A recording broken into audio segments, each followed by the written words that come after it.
Hi everyone, this is Bhaskar Challa, founder of Zimantra Consulting, a leadership and personality development organization. Time management is a very important topic, right from regular person to somebody who is in top leadership positions. Especially making sure that you do not have distractions is of very important topic for everyone. Uh, is time finite or stretchable?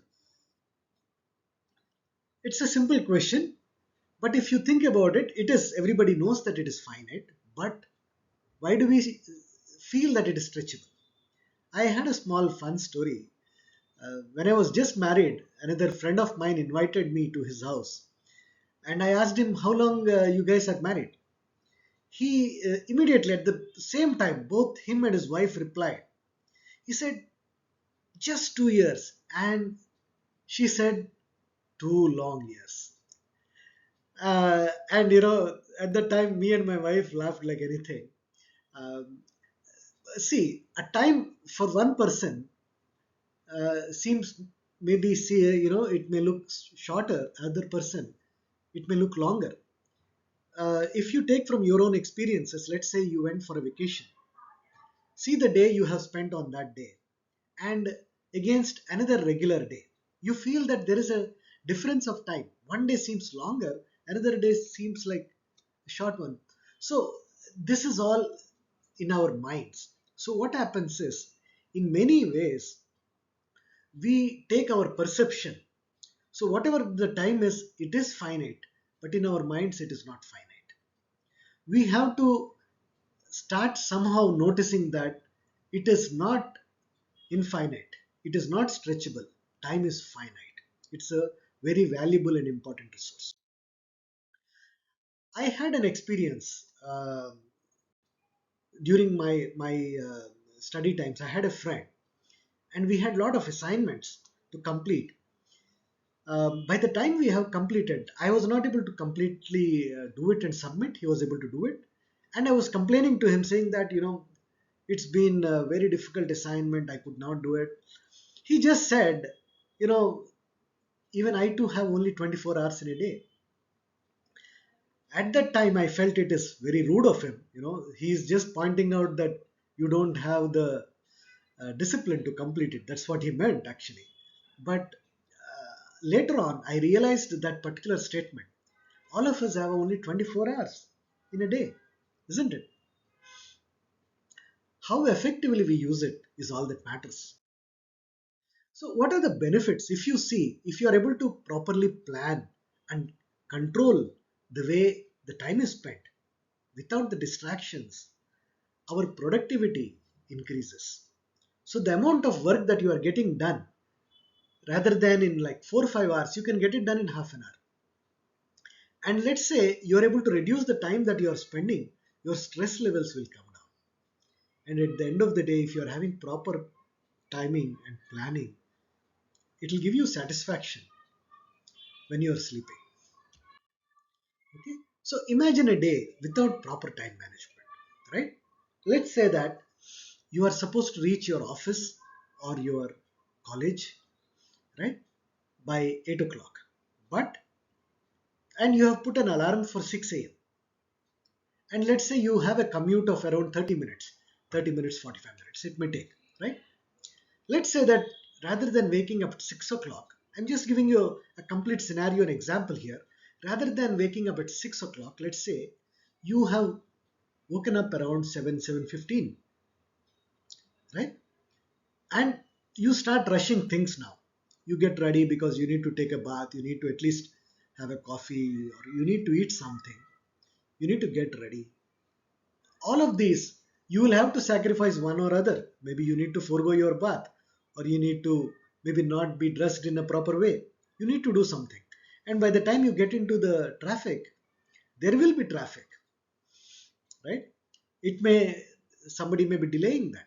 There may be traffic delay of like 15 minutes, 20 minutes. Let's say you are supposed to reach at 8 o'clock, but you finally reached like 8:45 or so, right? And by that time, there may be an important meeting that is already that started. You are in between that meeting you attended when, so you already lost the context of it. What's happening in the meeting, you don't even know. And by the end of the meeting, maybe your manager may just say that, okay, why don't you get the details of this meeting from somebody else, and we already discussed to make sure that we get it done by this evening. You did not even hear what is happening. Since you did not want to make anybody feel bad, you agreed to that terms as well, saying that sure, I'll make sure that I'll figure out what happened in the meeting and I'll complete it and send it to you by evening 5 o'clock. And then you get out of it. You want to go to somebody and ask what happened in the meeting. That person is busy, so you do something else. You go back around 10 o'clock. Then you figure out that it is a very tough task. It cannot be done even in one day. It requires 2 3 days, right?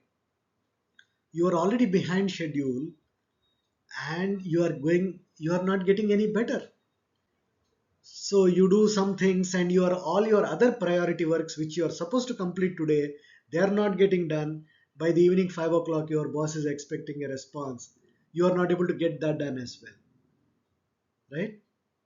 And your entire day is gone. By the time you go home, you are unhappy, and you may take it out on your family members, which will only get worse. So I'm just giving you an example how it can become horribly bad. It's a worst example. Hope it doesn't happen, right? So what are the good techniques that we can follow? Time management techniques so that we can get in a better shape. One of the important ones is there is something called Eisenhower decision matrix, attributed to American President Eisenhower. Not sure exactly if he has done it, but later on, Stephen Covey, who is one of the great authors we had in our recent generation, he also made it popular as urgent important matrix. So this is an important one. We will go through that more in detail. Punctuality is very important. One of the good time management techniques, make sure that you are punctual. Let's say a meeting is supposed to start at 8 o'clock. Even if you go at 8:01, I'm telling you, you will miss the context what's happening. We need to be on time. Let's say somebody invited you to a birthday party. You may be half an hour late. Let me tell you, one of the things, being on time is actually showing respect for somebody else's time, right? So let's say that one person is late for a meeting, supposed to start the meeting at 8 o'clock. You attended 15 minutes late. And let's say you're an important person who is supposed to be there. Let's say another 10 persons are waiting in that meeting for you. Without work, 15 minutes into 10, you have actually wasted a collective time of 150 minutes of everybody else's time, right? So we have to show respect for others. And the way we have to show it is by being on time. It actually builds a lot of relationships. You will be surprised. Please be 10 minutes, 15 minutes ahead of time. You will see how appreciative people will be of you. Another important thing is attitude. See, we actually base time on the importance of the events. Let's say that you have been uh, called somebody by somebody, right? And that person is a rich person. You are on time, ahead of time. And let's say somebody else, both are your friends. Another person who is not a rich guy, he called you for something. You are half an hour late, right? This is not the right attitude. So it is important that we have to give equal importance to whatever events that is. It is a different thing that you may not want to attend an event. In that case, it is better that you already inform them that you will not be there. That is far better than being late, actually, right? And another important thing is realistic expectation setting. It is okay if you do not get something done, as long as you already communicate to somebody, right, who is expecting that it will already be uh, it will take one more day of time. It is always fine. People like certainty, right? Rather than committing and not delivering, it is better that you commit ahead of time, saying that this work will take 1 week of time. It is better you say that than saying that I'll get it done in 2 days and not giving it after. On third day that person will be unhappy. But if you already inform them that you will take 1 week and you deliver it in on time, let's say, right, they will be more than happy about it. Okay, so there is a famous saying, under promise, over deliver, right? So tell them that it will take a week, then you complete the work in 4 days. I'm telling you that person will be far more happier than you saying that it will be done in 2 days and you give it on the third day, that person will still be unhappy, right? So yeah, and just a final action plan. This is the Eisenhower matrix that I'm talking about. There is something called urgent important matrix.